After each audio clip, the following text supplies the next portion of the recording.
Vaccine के बारे में पढ़ेंगे कि वैक्सीन क्या होती है, वैक्सीन शब्द की निरुक्ति क्या है, कैसे वैक्सीन शब्द बना है और उसका लक्षण क्या है, डेफिनेशन क्या है, और इम्यूनाइजेशन किसे कहते हैं और टॉक्साइड किसे कहते हैं, एंटीसेरा किसको कहते हैं और इम्यूनोग्लोबुलिन्स क्या होते हैं और इसके क्लासिफिकेशन, कितने तरह के वैक्सीन होते हैं, active passive, active immunization, passive immunization के बारे में पढ़ेंगे और प्राइमरी इम्यूनाइजेशन क्या होता है, सेकेंडरी इम्यूनाइजेशन क्या होता है और उसके टाइप्स के बारे में हम आज डिटेल में पढ़ेंगे। तो पहले हम ये जानेंगे कि वैक्सीन शब्द कैसे बना है। तो वैक्सीन जो शब्द बना है वो है वाका शब्द से, ये लैटिन का वाका शब्द से ये वैक्सीन शब्द बना है। ये लैटिन में वोका का मतलब होता है कौ, तो गाय। तो पहले काउपॉक्स को पहली बार वैक्सीन दिया गया था, इसलिए इसका कौ के वजह से इसका नाम जो होता है लैटिन में वोका का मतलब होता है कौ। काउपॉक्स की वजह से वैक्सीन पहले काउपॉक्स की वजह से दी गई थी, इसलिए इसका जो शब्द आया है वो वोका से वैक्सीन आया है। ठीक है। और इसका लक्षण क्या है, हम किसे वैक्सीन कहेंगे, डेफिनेशन क्या है वैक्सीन।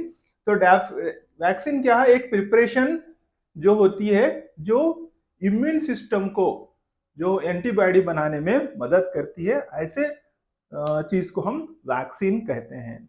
तो क्या है इसका मतलब, ये एक ऐसी प्रिपरेशन है जो स्टिमुलेट करती है, उसको इम्यूनिटी को बढ़ाने के लिए ये स्टिमुलेट करती है, ताकि इम्यूनिटी जो है, जो खासकर जो कोई डिसीज जो अटैक कर रही है उसको अटैक करके उसको मार दे, ऐसी चीज को इम्यूनिटी बढ़ाने के लिए जो कारण होते हैं उसको हम वैक्सीन कहते हैं। और जो नेक्स्ट इम्यूनाइजेशन क्या होता है, इम्यूनाइजेशन उसे कहते हैं जो प्रोसेस जिसमें वैक्सीन किसी पर्सन को किसी डिसीज या बीमारी से बचाने के लिए जो दी जाती है उसको हम इम्यूनाइजेशन कहते हैं। तो ऐसा प्रोसेस जिसके अंदर वैक्सीन दी जाती है पर्सन्स को प्रोटेक्ट करने के लिए, किसी खास बीमारी से बचने के लिए, तो इसे कहते हैं हम इम्यूनाइजेशन। तो इम्यूनाइजेशन का मतलब ये हो गया, टीका लगाए जाते हैं किसी खास बीमारी से बचने के लिए या प्रिवेंट करने के लिए, तो इसे कहते हैं हम इम्यूनाइजेशन। तो नेक्स्ट हम जानेंगे टॉक्साइड क्या होते हैं। ओके, टॉक्साइड जो टॉक्सिन्स जो होते हैं, बैक्टीरियल पॉइजन्स जो पॉइजन होते हैं, that is no longer active. तो मतलब जो बैक्टीरियल जो पॉइजन होता है, जो टॉक्सिन्स होता है, वो जो होते हैं जो एक्टिव नहीं होते हैं, ये प्रॉपर्टी जो क्या करते हैं, स्टिमुलेट करते हैं एंटीबॉडीज को। तो क्या की जाती है, तो खासकर जो बैक्टीरियल पॉइजन्स होते हैं तो इसको क्या करते हैं, इंजेक्ट कर देते हैं, जो टॉक्सिसिटी नहीं पैदा करते, पर वो क्या करेंगे, एंटीबॉडीज पैदा करेंगे। एंटीबॉडीज क्या होते हैं, किसी बीमारी से लड़ने के लिए ये इम्यून सिस्टम बनाती है जो शरीर में जाकर उस खास बीमारी को लड़ सकती है। तो क्या करेंगे यहाँ पे, ये टॉक्सिन्स क्या कर देते हैं, जो बीमारी तो नहीं पैदा कर सकते ऐसे टॉक्सिन्स को शरीर में डाला जाता है। तो ये क्या करेंगे, ये शरीर में जाकर उस बीमारी के, उस टॉक्सिन्स के खिलाफ लड़ने के लिए स्टिमुलेट कर देते हैं, जो एंटीबॉडी बनाने में मदद करते हैं। इस चीज को हम टॉक्साइड कहते हैं। और नेक्स्ट जानेंगे एंटीसीरा क्या होता है या एंटी सीरम क्या होता है। ओके, सीरम से ही पता लगता है, ये ब्लड सीरम होता है, जो ब्लड का सीरम होता है। ये क्या करते हैं, एक तरह का पैसिव इम्यूनिटी है, मतलब किसी इंसान को नहीं देकर किसी एनिमल्स को दिया जाता है, किसी जानवर को दिया जाता है, जिसके अंदर जैसे ही वो एंटीजन दे देते हैं तो वहां पर जाकर ये एंटीजन, मतलब जो बीमारी पैदा करने वाले जो फॉरेन बॉडीज होते हैं, तो वो जैसे ही दे देते हैं तो वो एनिमल्स के अंदर जाकर वहां पर उस एनिमल्स में एंटीबॉडी बना देते हैं। तो वो एंटीबॉडीज या जो होते हैं बना हुआ, वो ब्लड सीरम को सेपरेट किया जाता है। जो ब्लड सीरम जो सेपरेट करते हैं, जिसके अंदर एंटीबॉडी होती है, तो उसको निकालकर जिससे बीमारी से, जिस इंसान को बीमारी से बचना है, उसको इंजेक्शन या टीका लगाया जाता है, तो उसे कहते हैं एंटी सीरा। तो एंटी सीरा क्या हो गया, एक ब्लड सीरम जिसमें जिससे दूसरे के अंदर किसी पैसिव जिसके अंदर एंटीबॉडी बन चुके हैं उससे ब्लड सीरम लेकर उसको स्टोर करके जिसको बीमारी जैसे कि रैबिस है, जैसे कि जो कुत्ता काटने से जो रैबिस होता है, तो उस तरह के सीरम्स को जो है दूसरे के अंदर जो एंटीबॉडीज बने हैं उसको सेपरेट कर कर किसी जिसको डॉग बाइट हुआ है उसको लगाया जाता है ताकि उस बीमारी से लड़ सके। तो मतलब यहाँ पर ये जानना है कि ये एंटीबॉडी जो होता है, जो पर्सन जो होता है ह्यूमन बींग्स, वो एंटीबॉडी नहीं पैदा करते, किसी और के अंदर एंटीबॉडी बने हुए हैं उसको डायरेक्टली सीरम सेपरेट कर कर एंटीसीरा लेकर इंजेक्ट करते हैं जो डायरेक्टली जो उस बीमारी से लड़ने की ताकत रखते हैं, तो इसे कहते हैं एंटी सीरा। ठीक है। और जो दूसरा नेक्स्ट शब्द आता है इम्यूनोग्लोबुलिन्स। तो इम्यूनोग्लोबुलिन्स ही होते हैं, उसका दूसरा नाम होता है एंटीबॉडीज। एंटीबॉडीज को ही हम इम्यूनोग्लोबुलिन्स कहते हैं। इम्यून मतलब होता है जो बीमारी से इम्यूनिटी पैदा करने वाला, ग्लोबुलिन्स मतलब ये ग्यामा ग्लोबुलिन्स होते हैं। तो इम्यूनिटी को पैदा करने वाले ग्यामा ग्लोबुलिन्स जो प्रोटीन होते हैं जिसके अंदर एंटीबॉडी पाई जाती है।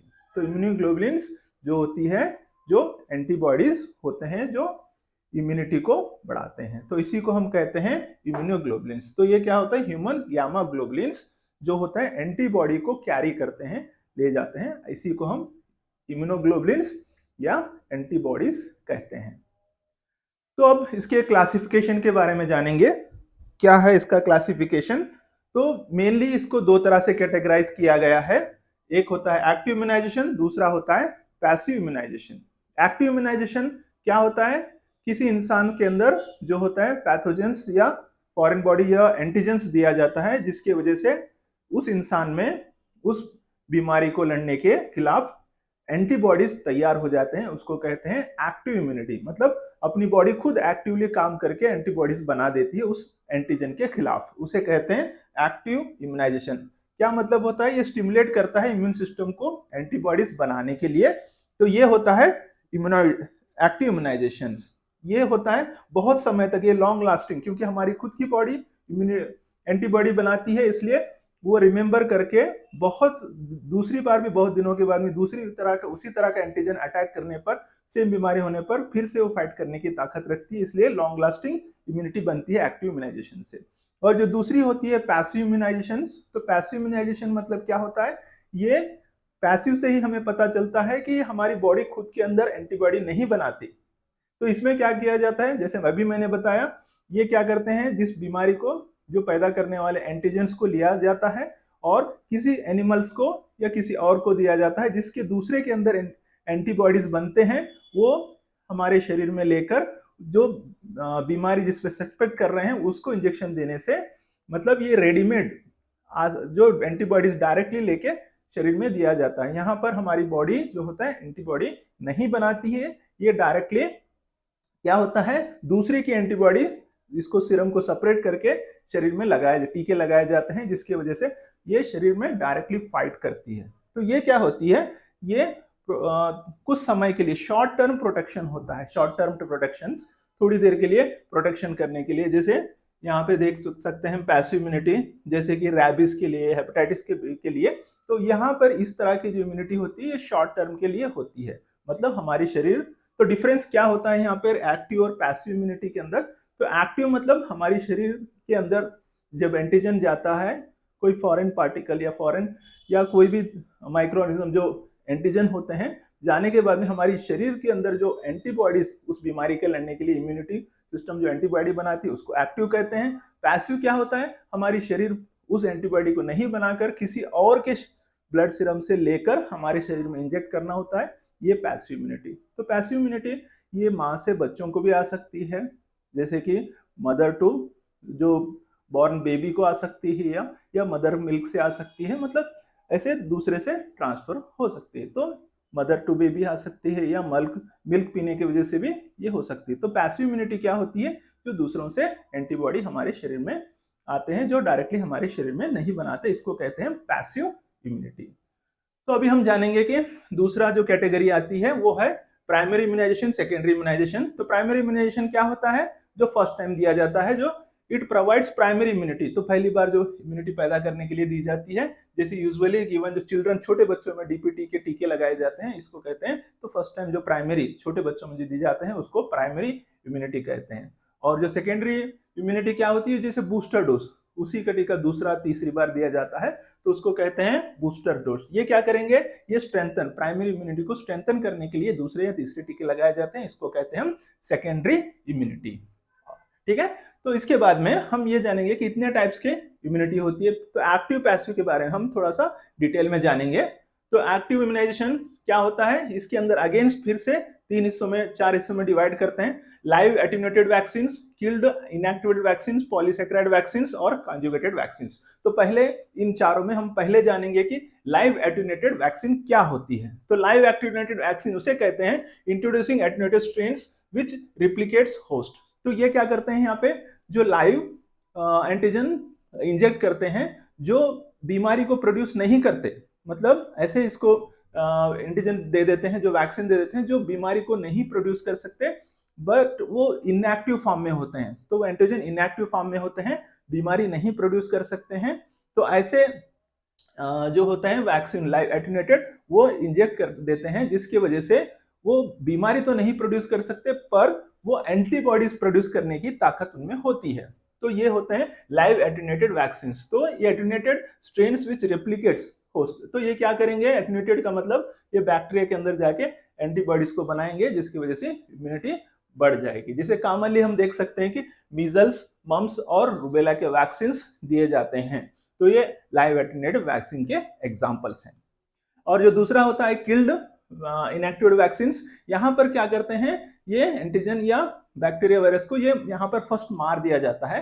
कैसे? हीट के जरिए से या कोई रेडिएशन के जरिए से या केमिकल से उसको पहले मार दिया जाता है। उसके बाद में शरीर में उस होल ऑर्गेनिजम्स को इंजेक्ट किया जाता है, जिसको वो पहचान कर हमारा शरीर उसके अगेंस्ट जो होता है एंटीबॉडीज बना देता है।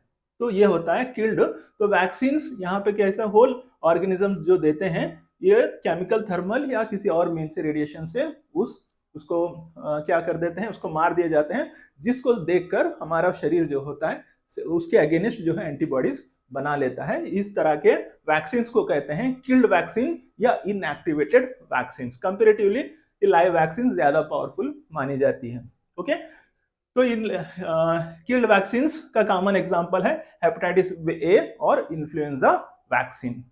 ठीक है, तो अभी हम जानेंगे कि पॉलीसैकेराइड वैक्सीन क्या होते हैं। तो पॉलीसैकेराइड वैक्सीन एक शुगर मॉलिक्यूल होता है, जो शुगर मॉलिक्यूल जो लिया जाता है आउटर लेयर, क्या बैक्टीरिया के जो आउटर लेयर के ऊपर से, जो एनकैप्सुलेटेड लेयर के ऊपर से जो शुगर मॉलिक्यूल, मतलब यहाँ पर सिंपल ये समझना है, यहाँ पर कंप्लीट बैक्टीरिया नहीं लेकर उसका सिर्फ आउटर पार्ट या शुगर कोट लेकर उसको थोड़ा सा हिस्सा उसको सेपरेट कर कर वहां पर शरीर के अंदर इंजेक्ट किया जाता है, जिसकी वजह से वो पहचान कर हमारा शरीर क्या करेगा? उसके अगेंस्ट में एंटीबॉडीज पैदा करेगा। तो यहाँ पर इस तरह के जो शुगर मॉलिक्यूल्स को जो सेपरेट आउट कर कर वैक्सीन बनाया जाता है, उसको कहते हैं पॉलीसैकेराइड वैक्सीन। तो कॉमनली हम देख सकते हैं ये टाइफाइड वैक्सीन और जो होता है न्यूमोवैक्स 23 वैक्सीन, इस तरह के वैक्सीन जो है बैक्टीरिया का कुछ हिस्सा लेकर यहाँ पे बनाया जाता है। तो ये होता है पॉलीसैकेराइड वैक्सीन। जो चौथा होता है वो है कॉन्जुगेटेड वैक्सीन। कॉन्जुगेटेड का मतलब होता है कंबाइन करके बनाया गया वैक्सीन। तो यहाँ पर क्या होता है? पॉलीसैकेराइड्स मॉलिक्यूल्स का जो बाहरी हिस्सा, आउटर एनकैप्सुलेटेड बैक्टीरिया का जो बाहरी हिस्सा, और उसके साथ join molecule to carrier protein. तो कैरियर प्रोटीन के साथ उसको ज्वाइन करके जो वैक्सीन बनाया जाता है उसको कहते हैं कॉन्जुगेटेड वैक्सीन। तो वेरी कॉमनली हम देख सकते हैं मेनिंजाइटिस और HIV वैक्सीन, इस तरह के वैक्सीन। ये चारों होते हैं एक्टिव इम्यूनाइजेशन, मतलब ये वैक्सीन देने के बाद में हमारा शरीर एंटीबॉडीज बना देता है। तो ये होते हैं 4 तरह के एक्टिव वैक्सीन। और जो दूसरा होता है, दूसरी कैटेगरी, जिसको हम पैसिव वैक्सीन कहते हैं। पैसिव वैक्सीन मतलब डायरेक्टली जो बीमार इंसान को या जिसको बीमारी का शक है उसको नहीं देकर दूसरे में एनिमल्स में दिया जाता है, वो होते हैं पैसिव वैक्सीन। तो पैसिव वैक्सीन क्या होते हैं? पहले इम्यूनोग्लोबुलिन्स, अभी हम देख चुके हैं इम्यूनोग्लोबुलिन्स। तो इम्यूनोग्लोबुलिन्स क्या होते हैं? ये गामा ग्लोबुलिन्स होते हैं जिसके अंदर एंटीबॉडीज होते हैं। तो इम्यूनोग्लोबुलिन्स आर कॉन्सेंट्रेटेड एंटीबॉडीज। तो ये क्या होते हैं? एंटीबॉडीज को, जिसको कॉन्सेंट्रेटेड फॉर्म में या प्रिपरेशन बनाया जाता है, जिसको एंटीबॉडीज को सेपरेट करके यहाँ पर इसको सेपरेट किया जाता है, उसको स्टोर किया जाता है, जो बाद में आईएम इंट्रामस्कुलर या आईवी फॉर्म से हम क्या करते हैं, ये जिसको पेशेंट को या जिसको प्रोटेक्शन लेना है उसको दिया जाता है। तो इम्यूनोग्लोबुलिन्स क्या होते हैं, ये इम्यूनोग्लोबुलिन वैक्सीन ये क्या करते हैं, ये एक दूसरे शरीर में जो एंटीबॉडी बन गए हैं जो दूसरे एनिमल्स में, उसको एंटीबॉडीज को सेपरेट करके स्टोर करके रखा जाता है, और वे वैक्सीन से क्या करेंगे हम, वो वैक्सीन को इंजेक्शन फॉर्म में जो होता है पेशेंट्स को लगाया जाता है, जिसके वजह से उस खास डिसीज को, जैसे एग्जांपल में रेबिस है, तो जिसको डॉग बाइट हो रहा है तो दूसरे के अंदर एंटीबॉडीज तैयार होते हैं जो रेबिस के, तो उसको लेकर जो होता है इस इंसान को दिया जाता है जिसको डॉग बाइट होता है, जिसके वजह से ये रेबिस से बच सकता है। तो ये होता है इम्यूनोग्लोबुलिन्स। तो कॉमनली हम देखते हैं हेपेटाइटिस बी, तो hepatitis B, human rabies, okay, human rabies, immunoglobulins, ये कॉमन इस तरह के टीके होते हैं।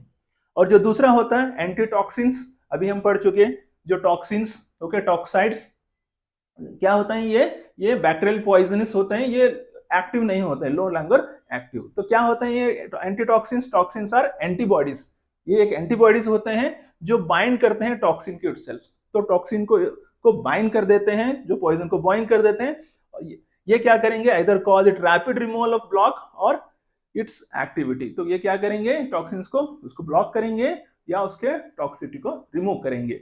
तो ये होते हैं एंटीटॉक्सिन्स। तो कॉमनली हम देख सकते हैं डिप्थेरिया या टेटनस टॉक्साइड्स, इस तरह के टीके लगाए जाते हैं, जो होते हैं वो आते हैं पैसिव इम्यूनिटी के अंदर, जो एंटीटॉक्सिन्स होते हैं। तो ये है हमारी छोटी सी जानकारी वैक्सीन्स के बारे में।